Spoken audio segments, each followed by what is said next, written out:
Alright, let's talk about my top 10 favorite horror movies of 1974. I've watched 50 movies prepping for this ranking.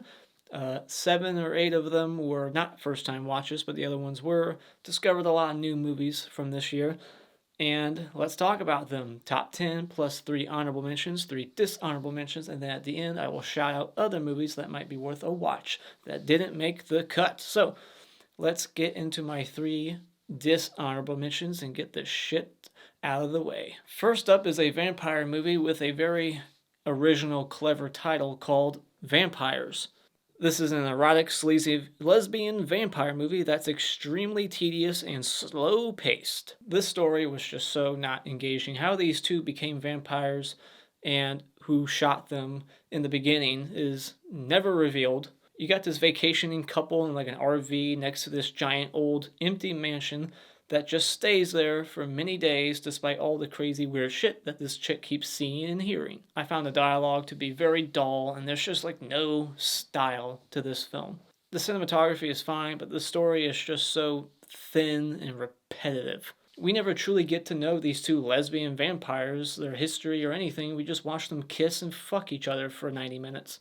You would think with all these mutilated bodies and made to look like car accidents on the same road, all within a short period of time, that there would be some kind of police investigation going on at some point. The ending is just so anticlimactic and it's just repetitive of everything we've just witnessed time and time again throughout the second act. If you want to see a bunch of tits, vaginas, and some freckly guy's back as they suck blood out of his elbow again and again, this movie's for you. Number 2, we'll go to a psychological horror movie called Symptoms. This highly overrated, generic, dull, boring as hell movie is about Donald Pleasance's daughter, Angela, killing 3 people, and by the end of the movie, she doesn't know that she killed these people because she's crazy.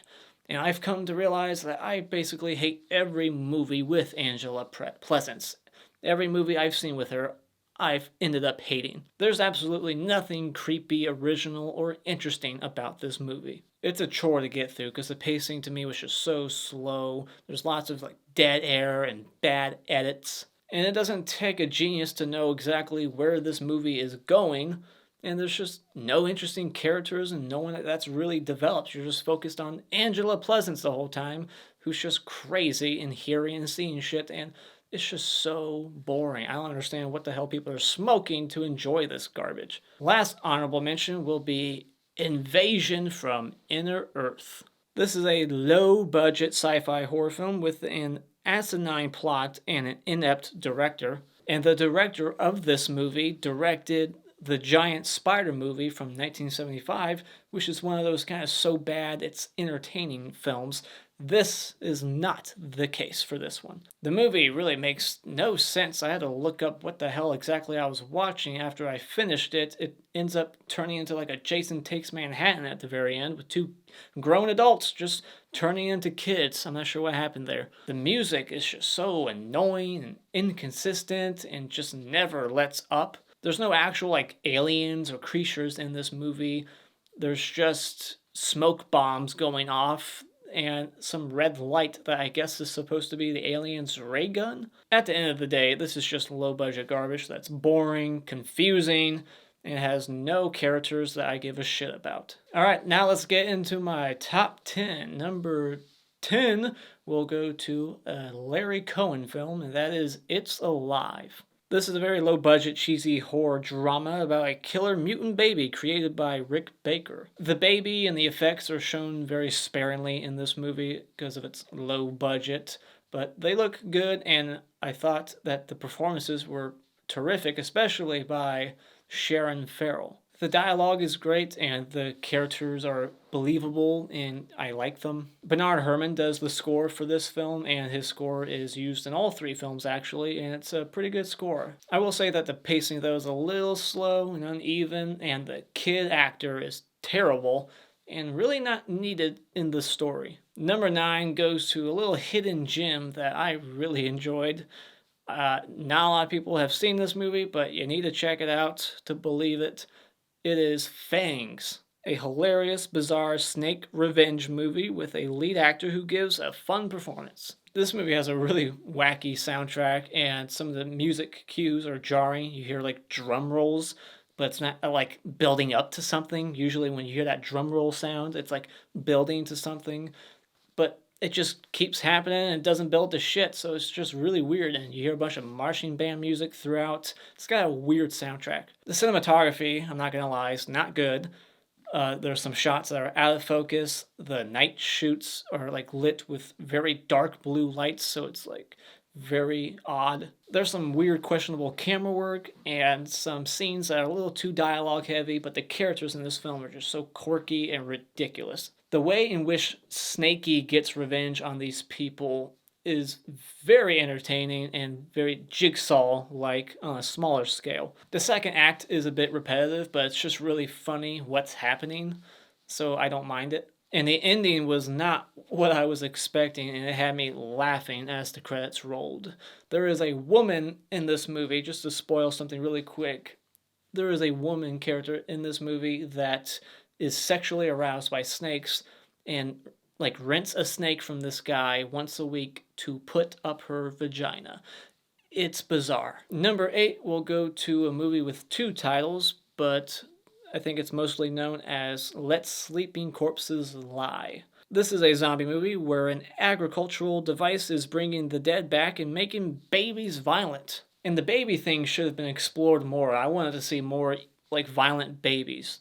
You only get a little glimpse of that part of the story. It's mainly just grown adult zombies walking around, but we should have seen like zombie babies getting violent, somehow having teeth and biting off their mother's nipples or some crazy shit. I don't know, but they should have did something with that. But it's mainly just adult zombies. But we do get to see a woman's tit get ripped off by a zombie, and there's some really awesome looking gory disemboweling scenes. I really like the third act. It's just really crazy and fast paced. The ending is funny, poetic, but should have been more graphic. The atmosphere of the movie is good. The effects are great. There's not much of a soundtrack though after the outbreak starts, so I thought that was a bit odd. The fact that one of these zombies can like resurrect other zombies by touching their like eyelids with a drop of blood or something was never explained. I thought it was this thing over here bringing them back from the dead. Now this zombie can bring other ones to life. I'm not sure what the hell's going on plot-wise, but I don't care because you got some good atmosphere and some gory-ass kills. It does take a little while for things to get going, but the payoff at the graveyard and the hospital in the third act is worth the wait. And shout out to AJC who chose this as their favorite of 1974. Number 7 will go to an Italian mystery thriller. Might not count as horror, but fuck it. Let's talk about it. Puzzle. A mystery drama thriller horror with great characters and an amnesia plot. I thought the story unfolded at a great pace, and even though I predicted who the mystery person in this flashback was, it didn't hinder my enjoyment at all. I really liked the characters. I liked the relationship between the swimming coach and her student who keeps calling her fiance. There's some really funny bad sound design during a fight scene where every punch and kick sounds like a slap. The third act was good. There's some tension that revs up, and speaking of revving up, there's a chainsaw fight that was pretty cool. It's shot well, but the transfer I watched has some weird like color correction issues. The transfer just looked weird, so maybe not the best version to watch on Prime. This is a mystery that's more focused on the story and characters. It's not about kills and effects. You're not going to get that kind of stuff in here. But as long as the story and the characters are great, then it's fine. And to me, the characters and the story in this are strong. Number 6 will go to a movie I reviewed recently, and that is Madhouse. One of the best Vincent Price films that plays out like a giallo and feels like a proto-slasher. The body count in this is rather large, and even though it's not gory, each kill is at least creative and different from the last. Price and Cushing are both excellent in this, and I like that the atmosphere has a bit of a gothic feeling. I really liked the premise of the film also, and I thought it was well written with just a couple of minor conveniences. I just wish that the kills would have been shown more in the movie and had more Peter Cushing in the movie as well, and take out the whole crazy wife in the basement story. And the ending of this movie is a tad ridiculous, but nonetheless still an entertaining movie with a creepy looking killer And shout out to Jeanette Spivak, who chose this as her favorite of 1974. Number 5 will go to What Have They Done to Your Daughters? This is an Italian giallo about an underground minor prostitution ring, and another movie with a killer that dresses like a biker wearing a helmet. I love the soundtrack of this film, and I love that the killer uses a meat cleaver. We get a couple of gory moments with hands getting chopped off and some good aftermath gore. But the effects do look pretty fake at times, and especially the girl hanging in the beginning for some reason is clearly just a fake dummy. I found the mystery to be very engaging, and I really liked the two main characters, the detective and the DA.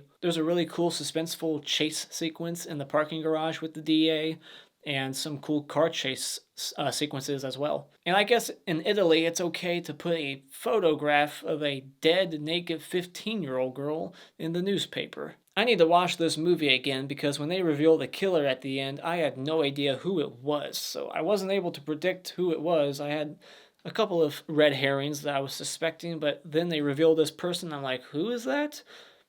Were they ever introduced? Did I miss something? But anyways, it's a well-shot movie, engaging story. Just wish that the effects could have been a little bit better and that the reveal could have been less confusing and someone I actually knew. Number 4 will go to a based on true events movie called Deranged. This is a very deranged character study, loosely based on the Wisconsin Plainfield butcher Ed Gein. Robert Blossoms does a phenomenal job playing this misogynist lunatic Ezra, and you get a couple of actors from Black Christmas. The set designs, costumes, and 2 of the murders are fairly accurate to the actual events from what I read.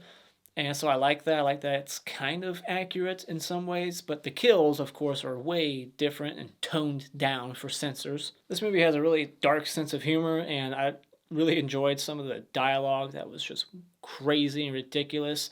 You know, I can trust her. Why is that, Ezra? She's fat. There's a couple of really good suspenseful moments in the movie, and one really creepy sequence with the tavern waitress when she arrives at his house. I wish the whole seance scene could have been taken out or made to be less goofy, and that's really the one kill that's not according to what happened with Ed Gein. I feel like this was just thrown in to pad the runtime because this is a really short movie. I did think that the actress playing the mother in the opening was not good, and they should have made her look and sound more sickly. But other than that, it's a very disturbing but yet humorous film that clicks along at a good pace, so Deranged is my number 4. Number 3, probably the biggest surprise of the year. I'm not a big vampire fan, but my number 3 is Blood for Dracula. This is a sleazy vampire movie presented by Andy Warhol and stars Udo Kier as Dracula. This felt like I was watching a softcore porno at times. There was so much sex and gratuitous nudity throughout, and boy, are the women in this movie gorgeous. The acting is kind of bad, but I thought that's what made it so fun to watch and added to the charm. Every actor in this movie speaks in English with a really thick accent, so maybe they should have just spoke in their native language and it would have made more sense anyways, given where this movie takes place and who these characters are. Why are they speaking English to each other? Some of the dialogue and Udo Kier's negative reaction to drinking whore's blood just had me laughing my ass off. I found it interesting that this is a vampire movie that mainly takes place during the day, so I guess the sun doesn't do shit to these vampires. I wish the cinematographer would have used more shadows and less lights. This movie is overlit in a lot of scenes. I wish there would have been more shadows and darkness in this film to create more atmosphere at this setting. The third act is awesome and is what made this movie jump so high up in my list. I really had a blast with it. It got way more violent and gory and bloody than I was expecting. Number 2 will go to the Tobe Hooper classic, The Texas Chainsaw Massacre. This is a crazy cannibalistic family that kind of plays out like a proto-slasher in the first half with a fucking intense, relentless third act. This is a movie that I really like more and more each time I watch it. The first time I wasn't that satisfied. I hated Franklin, but now he's the best character in the movie. I just think he's so hilarious. And the whole hitchhiker character and the van scene at the beginning is very amusing. This has easily one of my favorite endings in horror. It's such a crazy, wild note they end it on. It's a movie that doesn't rely on a soundtrack, it just has amazing, eerie sound design. And the set designs add an extra unsettling layer. The bones and the human body parts used to make furniture, very inspired by Ed Gein, of course. I like the Leatherface mask. The fact that he's wearing someone's face is pretty disturbing. Chainsaws are very scary. Marilyn Burns is a great final girl and makes a couple of dumb decisions, but whatever, they always do in horror films. My only complaint for this movie is that the characters I wasn't really crazy about, outside of Franklin, because he's entertaining. But the other characters are just so thin, and I don't even understand what exactly they're out there doing. I reviewed this movie already, and I reviewed the whole franchise, ranked it, so if you want to check out all my thoughts on this franchise, go check out those videos. And shout outs to Horror House, T.O. Martin, Radley's Flogs, Chongo Chalupa, and BJ Mambo, who chose this as their favorite. Alright, before we get into my number one, let's go over 3 honorable mentions. The first one will be All the Kind Strangers. This is a made-for-TV killer kids thriller with Stacy Keach and Samantha Eggar, who are both wonderful. The pacing is almost perfect. It's a really short film. The only thing that slowed it down was this really unnecessary scene that was like 2 minutes, one long shot of this guy walking through the woods with this bad country song playing over it. I like that they threw the dogs into this because it makes it more believable how they're stuck here with these crazy kids, or at least one of them's really crazy. The other ones I don't think are even aware what the other kid's doing, but they have all these dogs surrounding the house, so it makes it believable that it's such a hard, impossible task to escape these kids with the dogs outside. But Stacy Keach comes up with some really smart plans to escape. It has a really good suspenseful score, and there's one good scene of tension towards the end. The ending of this movie, though, just felt too safe and just made for TV. In other words, anticlimactic. I don't want to spoil much, but the ending is kind of like Alone in the Dark in a way, and it just felt a bit forced, and I wish it would have went in a different direction and got more intense instead. I enjoyed it though because of the premise, the pace, and the performances by Stacy Keach and Samantha Eggar. It's a very quick, short runtime, so check it out on Tubi, give it a watch, let me know what you think. Next honorable mention will be a German possession movie called The Devil's Female. A super sleazy German exorcist wannabe possession film with gratuitous nudity from the lead actress, who's very beautiful. This girl gets incredibly horny after being possessed.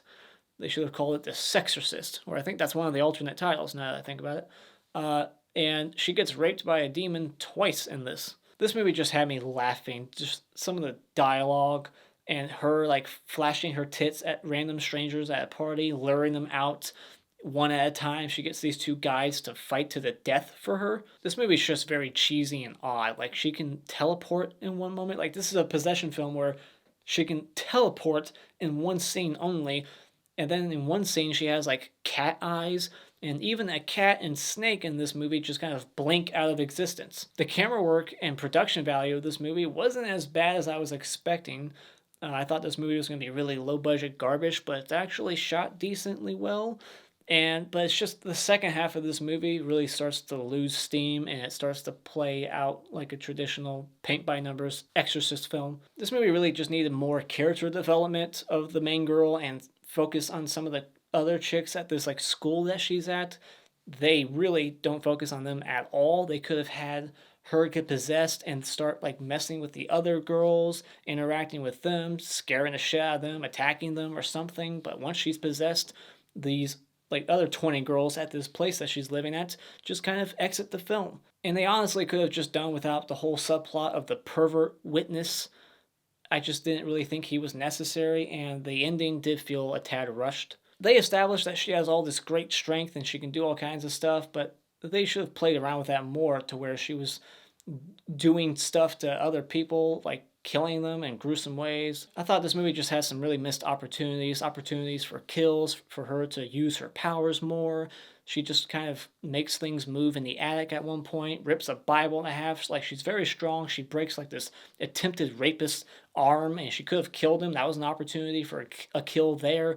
We should have seen more of her powers being used, especially on the other girls at this school. But despite having some major missed opportunities and kind of a weak finale, still overall entertaining, well paced, and if you're a fan of sleazy films, check this out. Second honorable mention will be a film by Bob Clark, and that is not Black Christmas, Deathdream.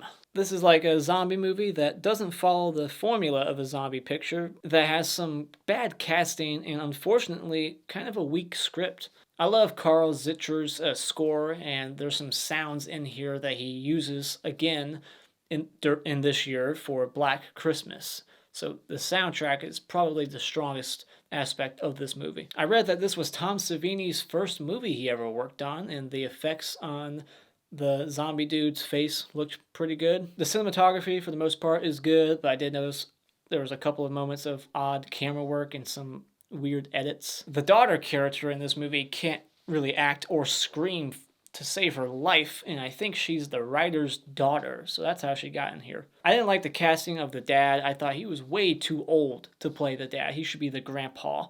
And the decisions and the reactions from the parents in this movie just feel forced, and I don't understand where they're coming from, why they're behaving in certain ways. Like, they should have been fleshed out more, and I don't like them. I like that they never explain how the kid came back from the dead. It's unexplained, and you don't really need to explain it, but I like to believe it was the mother who probably did some black magic or sold her soul to the devil, which would explain some of her actions later on. The screaming in the opening of this movie sounded very identical to the screaming from Billy in Black Christmas. Did anybody else hear that?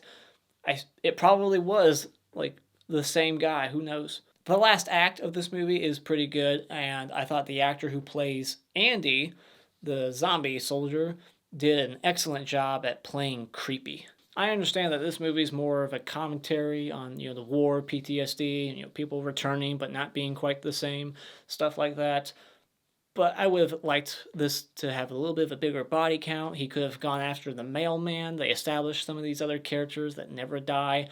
I wish he would have killed that annoying fucking cop at the police station playing with the blinds. That's some Bob Clark humor that just does not work. It's so annoying that almost makes the movie unwatchable. Like, if I ever watch this again, I will fast forward through that scene. It's that annoying. But nonetheless, I still like the movie. There's some good things in here. Some creepy things, creepy moments, some good effects, a good third act. But there's just some problems I have with it. And some of that humor really fucking hurt the film. And so, yeah.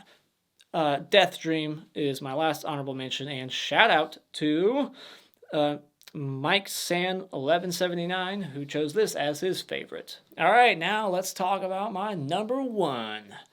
We're going to go from one Bob Clark movie to the next. My favorite Christmas horror film of all time, Black Christmas. This is a very cold, atmospheric, bone-chilling proto-slasher with a mystery killer who is just very crazy and unsettling. I love the character of Billy and how we never really see his face. The cinematography is just beautiful.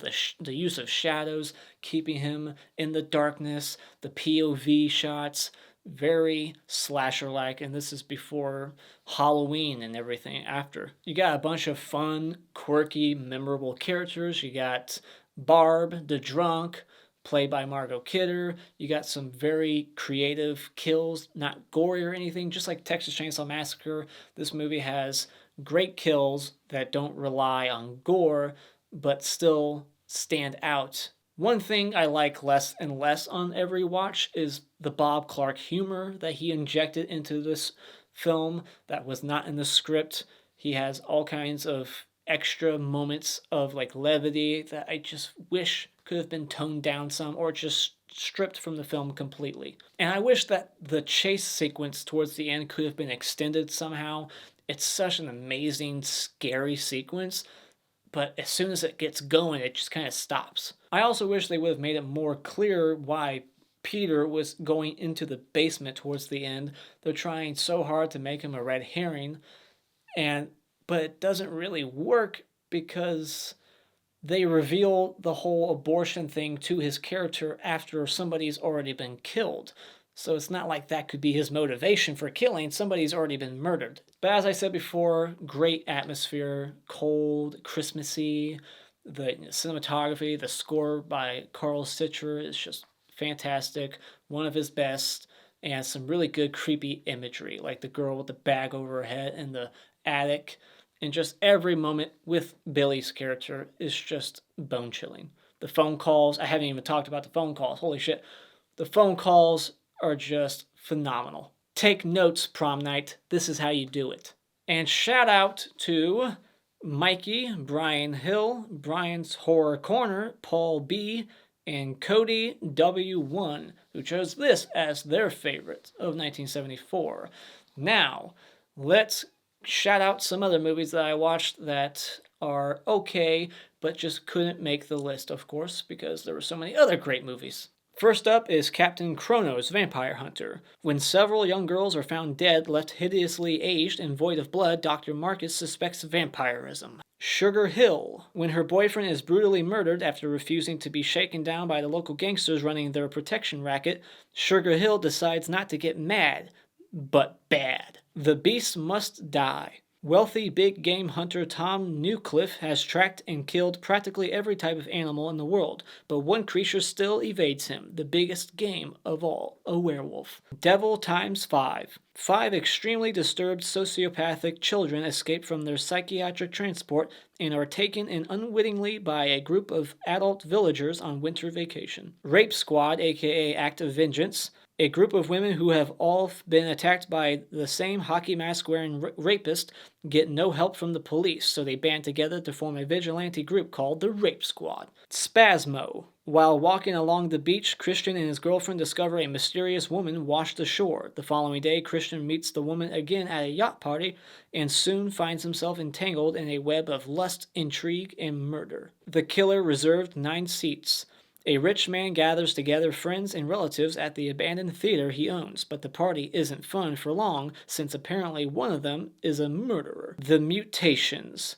A mad scientist, played by Donald Pleasance, crosses plants with people, and the results wind up in a sideshow. And lastly, Beyond the Door. Jessica Barnett, wife and mother of 2 young children, begins to show signs of demonic possession while pregnant with her 3rd child. As she seeks help from her husband and doctor, a mysterious man approaches her and seems to have some answers. So there you go, that's my list. Let me know what your list is in the comments below. Any movies I left out, let me know. And other movies that I saw from 1974 that I did not talk about in this video are going to be listed in the info box below so you can see the full list of films I checked out.